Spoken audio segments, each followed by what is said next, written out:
Welcome back to Let's Play Tintin, Prisoners of the Sun. Last time around, Tintin endured the train journey from Hell en route to Huega, possibly pronounced Jaguar, and while there, he rescued a little boy from being bullied, and then the little boy was kidnapped, tied to a llama, and left for dead by the side of the mountains, and we rescued him for a second time.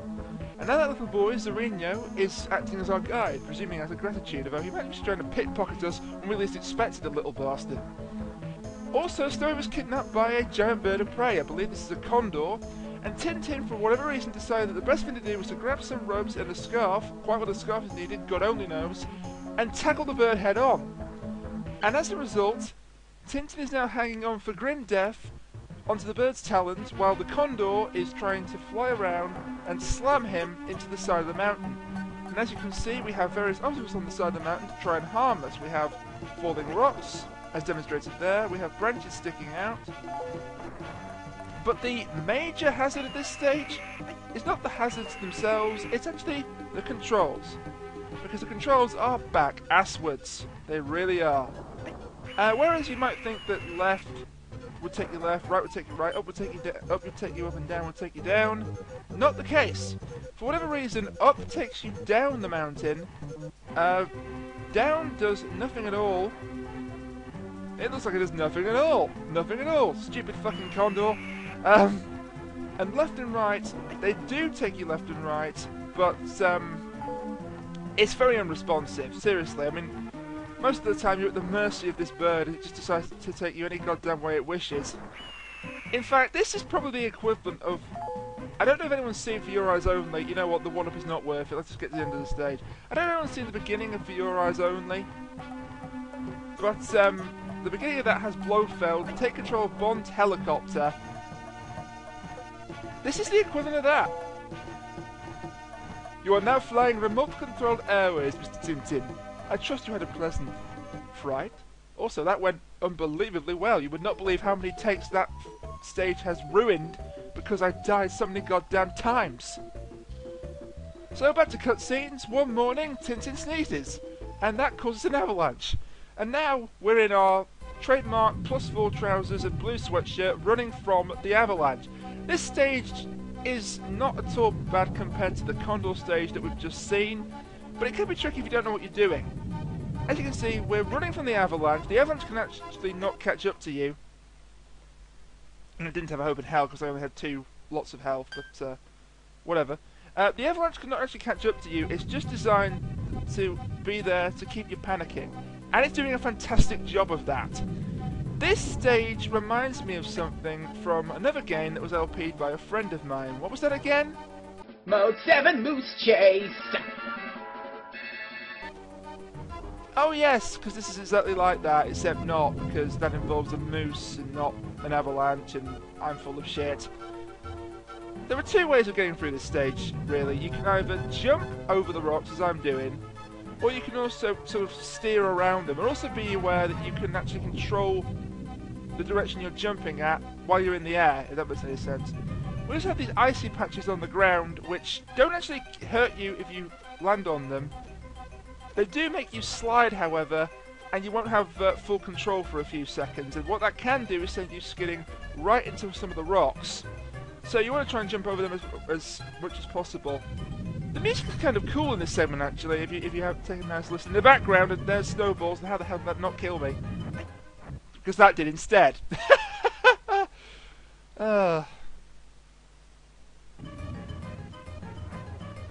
really, if you can get to this stage here where the snowballs start getting released into your path, having only taken 1 or 2, or maybe even no hits at all if you're a brilliant gamer, like I'm not, clearly, you're in fairly good shape for this part.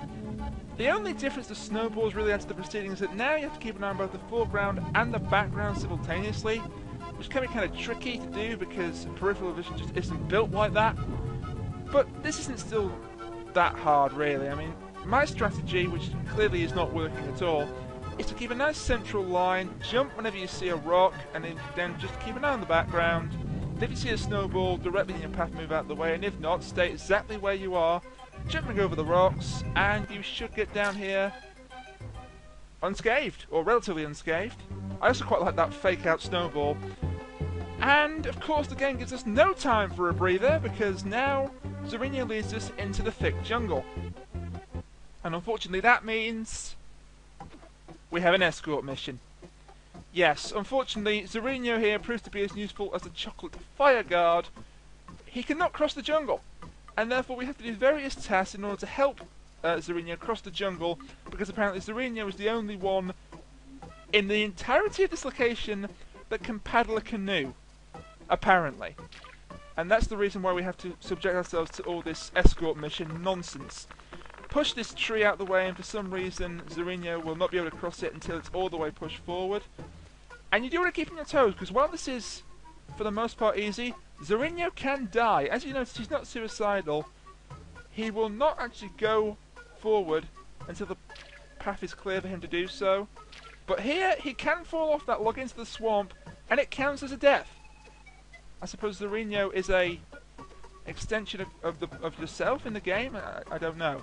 Also, watch out for wild animals, because they gore you pretty damn quickly. And this would not be so annoying if Zorrino had a bit more of a fast pace. Here, however, there's a neat little exploit. You're supposed to be able to knock that branch down to help Zorrino cross that swamp. But if you just move on to the next obstacle, which is this bit of tree, you'll notice that Zorrino passes an empty chasm. Kind of a nice little exploit, and I'm kind of happy they threw that in there because it does save a lot of time. Time is a pretty big enemy in this stage, and also the fact that Zorrino doesn't have enough brains to do anything for himself is another huge enemy in this stage. And this is kind of neat. You can't actually push. Actually, you know what? Grab this health in this time because you're going to need it. You could grab it after this segment, but what would be the point? You need to push this anteater into these ants. You can't actually physically push him, but if you go behind him, the anteater will be encouraged, shall we say, to start feasting on those ants, and now Zorrino can pass it. Again, I have to applaud Infogrames and curse them in equal measure.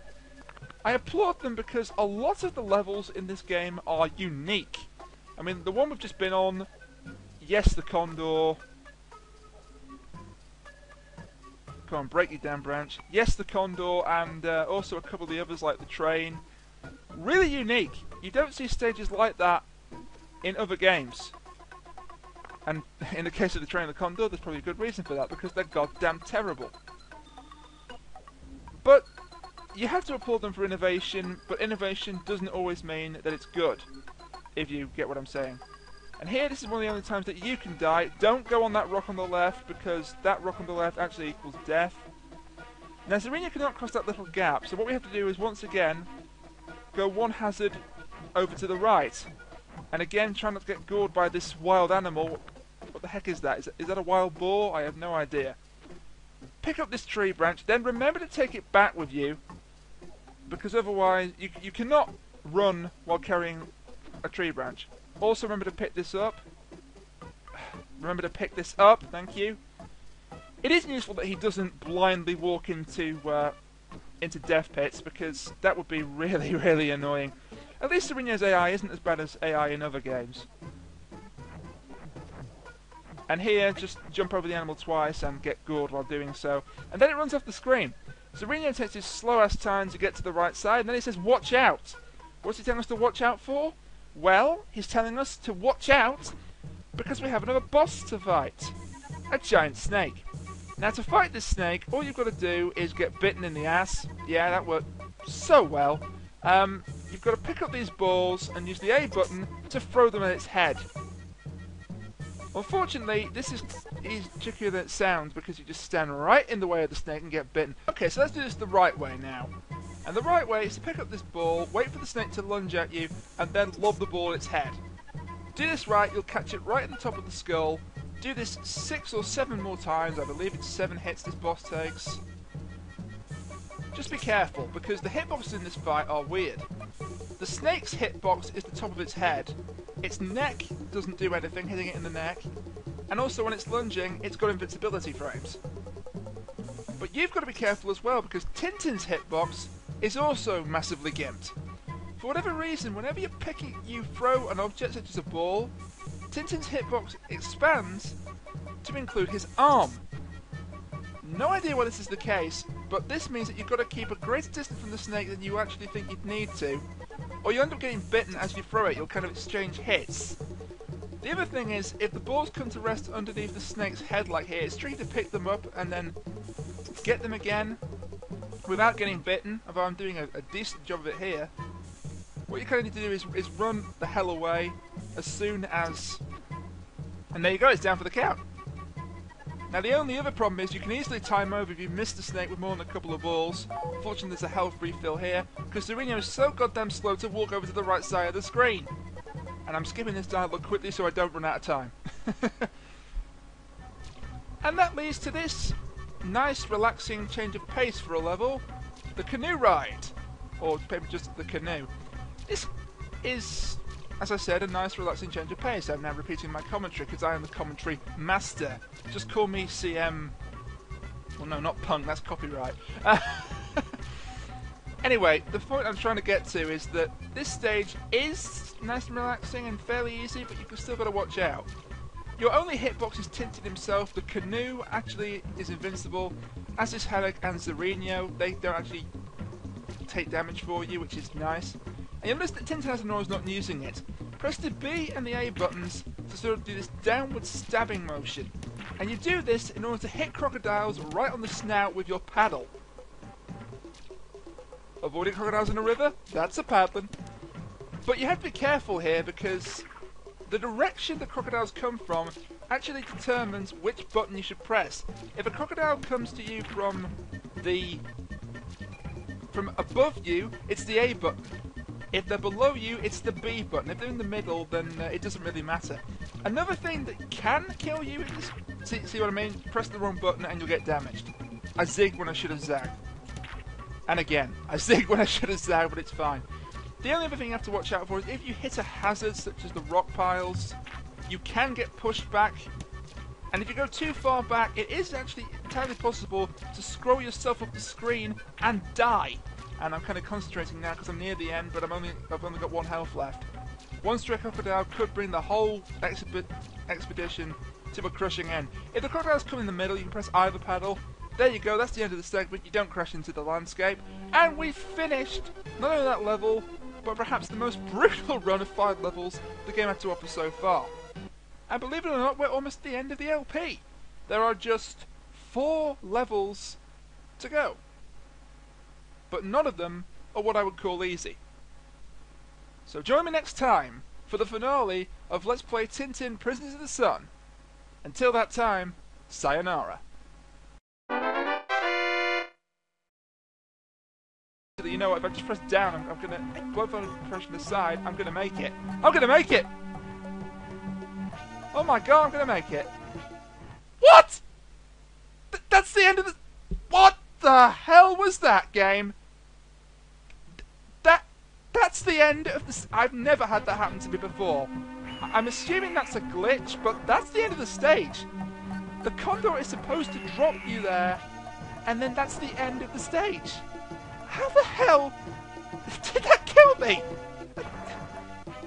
There's a guy that commented on the last part of this LP who basically said something along the lines of, "Your videos were better when you were slowly being driven to insanity." Well, congratulations, guy. You've got your wish, because this video is slowly driving me to insanity recording it. How is that remotely fair? You get to the end of the stage and then you die? That's like the equivalent of getting to the end of the first stage in GoldenEye and then, oops, you've jumped off the dam in the cutscene, therefore you've just game overed. Sorry, kid, you're gonna have to try again from the beginning. Infogrames, I didn't have that much respect for you to begin with. I want the 1-up if I can possibly help it, but you know what? Survival at this point is more important than a 1-up! God damn it!